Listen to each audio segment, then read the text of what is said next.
Internal PG seats है उसको आप प्रीफर करो। जब अगर आपका ये भी हो जाए, जब आप पीजी सीट्स देख रहे हो या आप सारे मेडिकल कॉलेज को देख रहे हो, तो सबसे पहले इसमें ये देखना कि किस मेडिकल कॉलेज के अंदर इंटरनल पीजी कोटा है, क्योंकि ये सबसे ज़्यादा मोस्ट इम्पॉर्टेंट है। अगर ये आप, आई नो गाइज आप सब बहुत ही ज़्यादा कंफ्यूज हो काउंसलिंग को लेके, कि अगर आपकी काउंसलिंग स्टार्ट हो जाती है तो आप अपनी कैसे चॉइस फिलिंग करोगे। ये डाउट सही भी है, क्योंकि अगर आपकी काउंसलिंग स्टार्ट हो जाती है तो आप पैनिक कर जाओगे। अपनी काउंसलिंग के टाइम, अपने चॉइस फिलिंग के टाइम आप तुक्का मारने लगोगे, क्योंकि टाइम बहुत कम होती है और पैनिक हो जाते हैं लोग, क्योंकि 7 डेज़ के अंदर आप सारे कॉलेज को वेरीफाई नहीं कर सकते, आप उसके बारे में सारी डिटेल नहीं ले सकते। इस वजह से अभी से आप अपनी चॉइस फिलिंग के लिए प्रिपरेशन करना स्टार्ट कर दो, कि लास्ट टाइम में आपको जाके पैनिक ना होना पड़े, जिसकी वजह से आपको तुक्का ना मारना पड़े और आपके लाइफ आपके साथ तुक्का ना खेल दे। इस वीडियो को स्टार्ट करने के पहले मैं आपको थोड़ी सी शॉर्ट डिटेल दे देता हूँ इस वीडियो के बारे में, कि इस वीडियो के अंदर हम कौन से टॉपिक के ऊपर बात करने वाले हैं। तो सबसे फर्स्ट आती है importance of choice filling. Choice filling की इंपॉर्टेंस क्या है। सेकंड अपनी जो पॉइंट है वो आती है रैंकिंग ऑफ कॉलेज, हम क्यों कॉलेज की रैंकिंग करते हैं, क्यों हम रैंडमली किसी भी कॉलेज को फिल नहीं कर सकते हैं जिसके थ्रू हमें कॉलेज अलॉट हो जाए। एंड थर्ड आता है कि अगर अदर स्टेट के अंदर कोई बच्चा चाहता है कि हाँ मैं कॉलेज अगर अदर स्टेट के अंदर लेना चाहता हूँ, तो फिर उसके लिए उसे किस वे में जाना चाहिए और कैसे कैसे वो अपने सीक्वेंस को प्रिपेयर करे, जिसके वजह से उसे जो कॉलेज चाहिए वो उसे मिल सके या उसके रैंक पे बेस्ट कॉलेज उसे मिल सके। और भी बहुत सारे जो डाउट्स हैं, आपके छोटे छोटे से डाउट्स हैं, वो भी इस वीडियो के अंदर क्लियर हो जाएंगे। बस आप इस वीडियो को एंड तक देखना।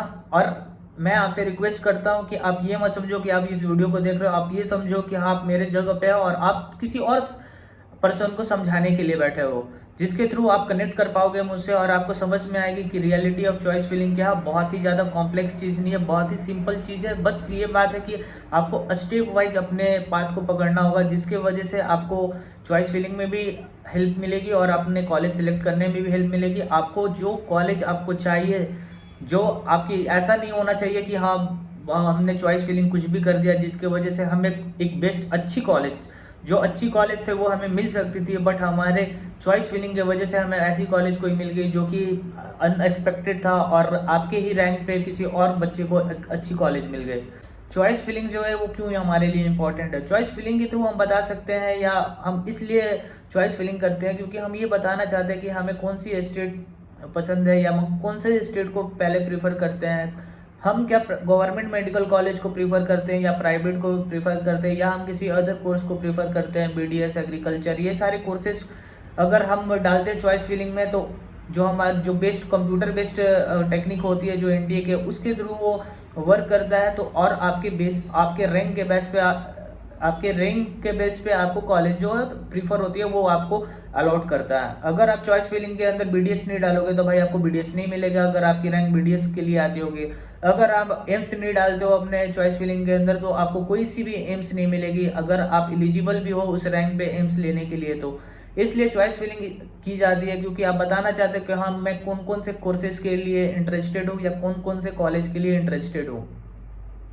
इस बेसिस पे अपनी चॉइस फिलिंग करते हैं। तो आपको समझाने के लिए मैंने अपना ही खुद का एग्जांपल लिया। जैसे मैं मान लो कि मैं बिलोंग करता हूँ बिहार से, तो मैंने अपने काउंसलिंग के टाइम पे या चॉइस फिलिंग के टाइम पे मैंने कैसे अपनी चॉइस फिलिंग को प्रिपेयर किया था। जैसे कि आप देख सकते हो, मैंने इस लिस्ट के अंदर आपके स्क्रीन के ऊपर भी दिख रही होगी कि मैंने अगर मैं बिहार से बिलोंग करता था तो मैं बिहार के जितने भी जीएमसी कॉलेज थे, पहले तो मैंने क्या किया कि जो टॉप 100 कॉलेज जो कि मेरे स्टेट के अराउंड है, जो मेरे स्टेट से रिलेटेड है, मेरे स्टेट के आसपास के थे जितने भी, अगर मेरे स्टेट ये है तो उसके आसपास की जितनी भी टॉप मोस्ट कॉलेज थी, मैंने उसको पहले वहाँ की टॉप 10 मेडिकल कॉलेज या टॉप 100 मेडिकल कॉलेज को मैंने पहले प्रेफरेंस दिया। उसके बाद मैंने सेकंड क्या किया, सेकंड मैंने अपने जो मेरे स्टेट्स की जितनी भी अच्छी कॉलेज थी मेडिकल कॉलेज, जैसे पीएमसीएच हो गया या आईजीएमएस हो गया, एम्स पटना हो गया, ये सारे कॉलेज को मैंने उसके बाद प्रेफरेंस दिया।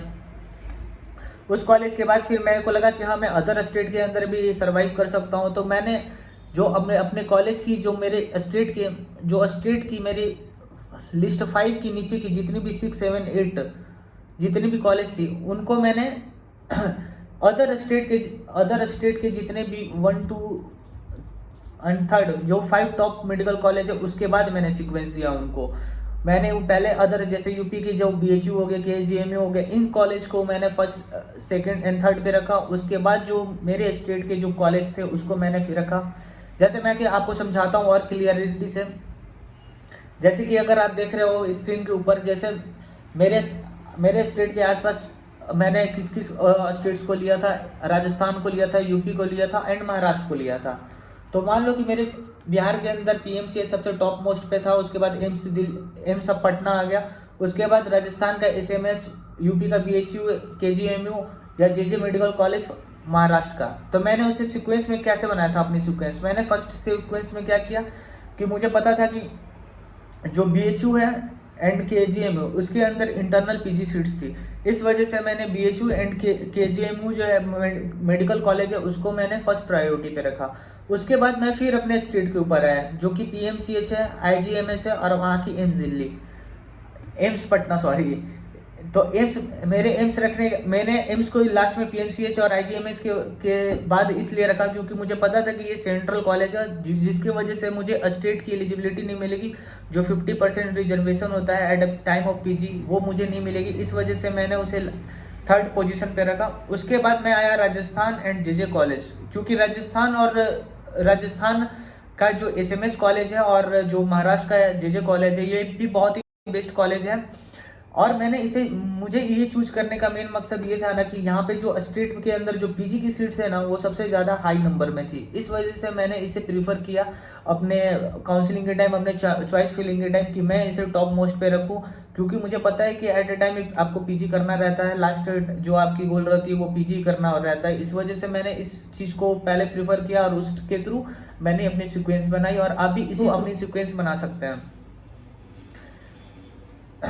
अगर आपको सीक्वेंस के लिए, अगर आपको कॉलेज की लिस्ट चाहिए तो मैंने आपको बता ही चुका कि टेलीग्राम के अंदर मैंने एक PDF सेंड करके रखा है जिसके अंदर सारी कॉलेज जितनी भी अपनी मेडिकल कॉलेज, डेंटल कॉलेज है उसकी सारी सीक्वेंस दी हुई है। आप वहाँ से रेफरेंस ले सकते हैं और उसके थ्रू आप चॉइस फिलिंग कर सकते हैं।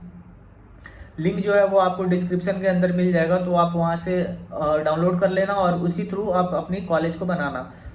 और यहाँ पे आप मेडिकल कॉलेज ऑफ बिहार, हाँ जैसे मान लो कि मैं बताना जो आपको क्लियर कर देता हूँ। मान लो कि मेरे स्टेट के अंदर पटना मेडिकल कॉलेज है। अगर मैं पटना मेडिकल कॉलेज को अगर फर्स्ट प्रायोरिटी पर रखूँगा तो मेरे को फर्स्ट वो चॉइस मिलेगा। अगर मान लो कि मैं पटना मेडिकल कॉलेज में मेरी रैंक ऐसी है कि मैं पटना मेडिकल कॉलेज में मेरे को कॉलेज अलॉट हो सकता है, बट फिर भी मैं अपने साइड का कोई अदर कॉलेज, मान लो कि नालंदा को अगर मैं अपर साइड में रखता तो पटना PMC जो है वो मेरे को मिल सकता था, बट फर्स्ट प्रेफरेंस पे रखने की वजह से मुझे क्या मिला, नालंदा, जिसकी वजह से मेरे से बेस्ट कॉलेज जो थी, मेरे स्टेट की सबसे टॉप मोस्ट कॉलेज जो थी वो मेरे से छूट जाती, मेरे हाथ से निकल जाती। इस वजह से आपकी चॉइस फिलिंग इस तरह से होनी चाहिए कि हमेशा टॉप मेडिकल कॉलेज हमेशा टॉप पे हो, फिर उसके बाद आप अपनी सीक्वेंस बना सकते हो। अगर आपको सीक्वेंस में कोई दिक्कत आ रही हो तो फिर आप ऐसा भी कर सकते हो, जैसे मैंने बताया कि 4 स्टेट आपने लेते तो 4 स्टेट में से पहले ये देखो कि जैसे कि अगर आपके बगल वाले स्टेट के अंदर कुछ अच्छी मेडिकल कॉलेज है जो कि आपको मिल सकती है तो आप वो प्रीफर कर सकते हो। अगर चलो ठीक है, अगर आपके अदर स्टेट के अंदर आपको वैसी कॉलेज नहीं मिलती तो फिर ठीक है, आप अपनी सीक्वेंस को फर्स्ट, अपने स्टेट की सीक्वेंस को फर्स्ट प्रायोरिटी दो, उसके बाद उस कॉलेज को दो। अगर वो भी कंप्लीट हो जाती है तो फिर आप ये देखो कि आपके अदर स्टेट के बगल में जो आपके अदर स्टेट है उसके अंदर किस स्टेट के अंदर सबसे ज़्यादा इंटरनल PG कोटा है। या तो आपको चॉइस फिलिंग करने के टाइम पे आपको इस बात को हमेशा याद रखना है कि चॉइस फिलिंग करने के टाइम टॉप मेडिकल कॉलेज हमेशा टॉप साइड पे रखना है और जितने भी अंडररेटेड मेडिकल कॉलेज है उन्हें डाउन साइड पे रखना है कि हाँ ये कॉलेज मेरे को मिल सकती थी बट मेरे मिस्टेक की वजह से आपकी कॉलेज छूट जाएगी, तो उस समय बहुत ही ज़्यादा फील होगी या रिग्रेट होगी, जो कि आई थिंक कि अभी अगर आप फोकस करके अपने काम को करते हो तो वो मिस्टेक नहीं होगी जिसकी वजह से आपको रिग्रेट नहीं होगी। तो ये हो गया आपकी काउंसलिंग के बारे में जितनी भी डिटेल थी मैंने आपको बता दिया। अगर इसके बावजूद भी आपको कोई ऐसी डाउट हो तो आप बेझिझक मेरे को मैसेज करो, कमेंट करो, मैं आपके कमेंट मैसेज का पक्का रिप्लाई करूंगा। अगर आपको नहीं भी समझ में आएगी तो मैं आपसे कांटेक्ट करूंगा, आपको जो डिटेल चाहिए मैं आपको डिटेल दूंगा, बट आप अपने तरफ से कोई गलती मत करो। Thank you so much. I am Atul Anand, 3rd year MBBS student from GMC Sindhudurg. Stay tune, ख्याल रखो, बाकी सब बढ़िया। बाय।